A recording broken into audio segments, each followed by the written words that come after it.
Halo teman-teman, mari kita belajar IPS kelas 7.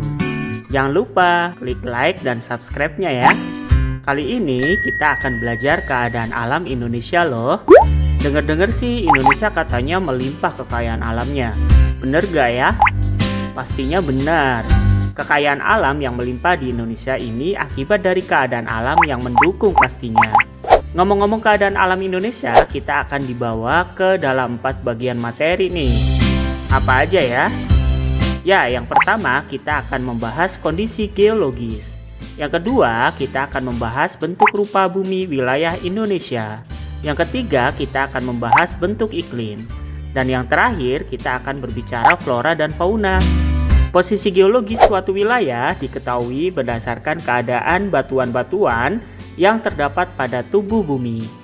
Tahukah teman-teman, wilayah Indonesia merupakan pertemuan dari 2 deretan pegunungan lipatan muda dunia loh, yaitu rangkaian Sirkum Pasifik dan rangkaian Sirkum Mediterania. Ini yang menyebabkan munculnya gunung berapi di Indonesia. Gak heran ya, dengan adanya gunung api akan menyuburkan tanaman Pak Tani loh teman-teman, sehingga banyak komoditas pertanian yang dihasilkan. Wilayah Indonesia juga terletak pada pertemuan 3 lempengan besar, yaitu Indo-Australia, lempeng Eurasia, dan lempeng Pasifik. Dengan adanya pertemuan 3 lempeng ini, dampaknya Indonesia sering terkena gempa bumi dan tsunami. Wah, kalau ini sih lebih banyak kerugiannya ya teman-teman ya, dan Indonesia harus waspada pastinya.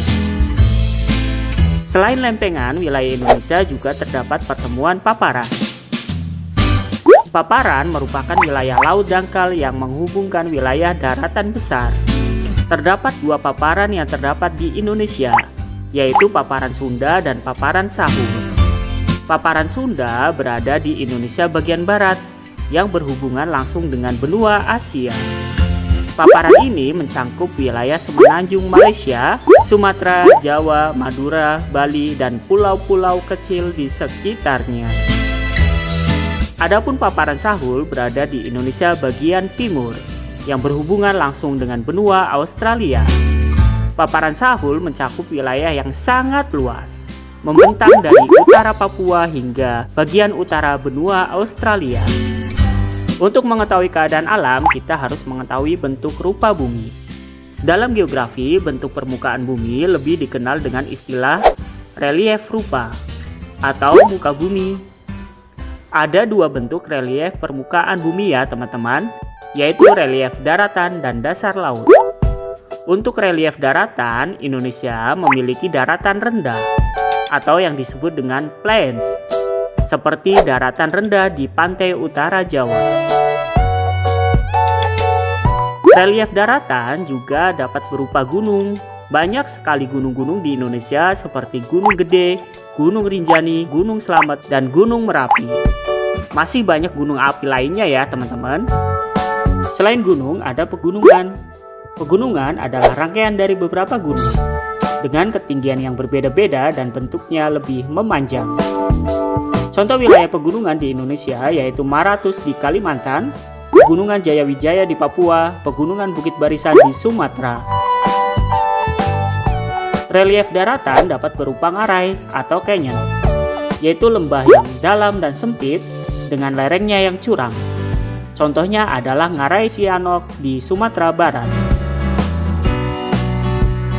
Bentuk relief bumi dapat berupa dasar laut. Sama halnya di daratan ya teman-teman, di dasar laut juga ada perbukitan maupun gunung loh. Sedangkan bentuk relief permukaan laut meliputi dangkalan.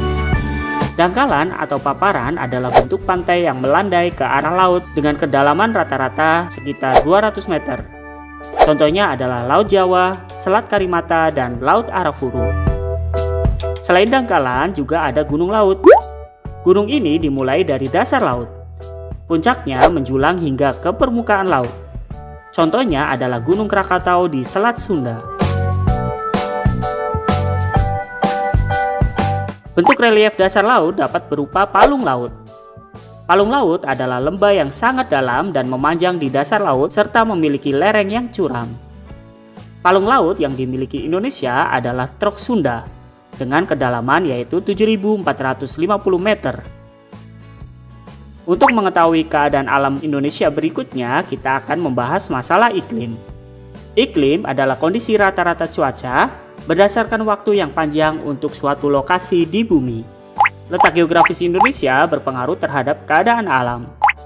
Pertama, Indonesia beriklim laut sebab wilayah Indonesia berupa kepulauan, sehingga banyak memperoleh pengaruh angin laut yang mendatangkan banyak hujan. Kedua, Indonesia memiliki iklim muson, yaitu iklim yang dipengaruhi oleh angin monsun atau muson yang berhembus setiap 6 bulan sekali dengan berganti arah mata angin. Hal ini yang menyebabkan Indonesia musim kemarau dan hujan. Namun iklim di Indonesia dipengaruhi oleh beberapa faktor loh teman-teman. Faktor yang pertama, karena letak Indonesia yang berada di Khatulistiwa menyebabkan Indonesia beriklim tropis dengan suhu udara rata-rata tinggi sepanjang tahun. Yang kedua, karena Indonesia merupakan negara kepulauan dengan lautan yang luas, oleh karena itu Indonesia beriklim laut. Dan inilah yang menyebabkan kelembaban udara yang tinggi ya, sehingga curah hujan di Indonesia tinggi ya teman-teman. Ketiga, letak Indonesia berada di dua benua, yaitu benua Australia dan benua Asia. Ini yang menyebabkan Indonesia beriklim muson. Iklim ini dipengaruhi oleh angin musim atau angin muson yang berganti tiap setengah tahun sekali. Untuk mengetahui keadaan alam Indonesia berikutnya, kita akan melihat flora dan faunanya. Sebagai negara kepulauan yang beriklim tropis, Indonesia memiliki posisi yang strategis, khususnya dalam lingkungan hidup di dunia. Indonesia adalah pemilik hutan hujan tropis yang terluas ketiga di dunia setelah Brasil dan Kongo. Dari segi spesies tumbuhan atau flora, Indonesia memiliki kekayaan yang luar biasa. Diperkirakan bahwa di seluruh dunia terdapat sekitar 2 juta spesies tumbuhan yang tentunya sudah dikenali ya. Dari seluruh spesies yang dikenali, 60% diantaranya terdapat di Indonesia loh. Wow, melimpah juga ya untuk floranya di Indonesia. Selain memiliki kekayaan flora, Indonesia memiliki keunikan fauna.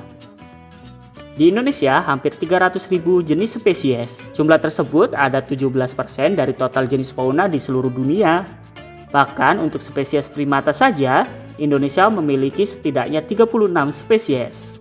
Persebaran fauna di Indonesia dapat dikelompokkan ke dalam 3 kelompok, yaitu fauna wilayah barat, tengah, dan timur.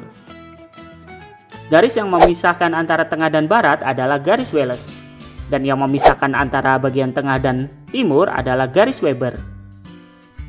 Fauna yang berada di bagian barat bertipe asiatis, seperti orangutan, kijang, gajah, banteng, siamang, merak, buaya, dan pesut. Sedangkan fauna bagian timur adalah bertipe australiatis. Fauna yang berada di daerah ini meliputi burung kasuari, kakatua, kuskus, dan musang berkantung.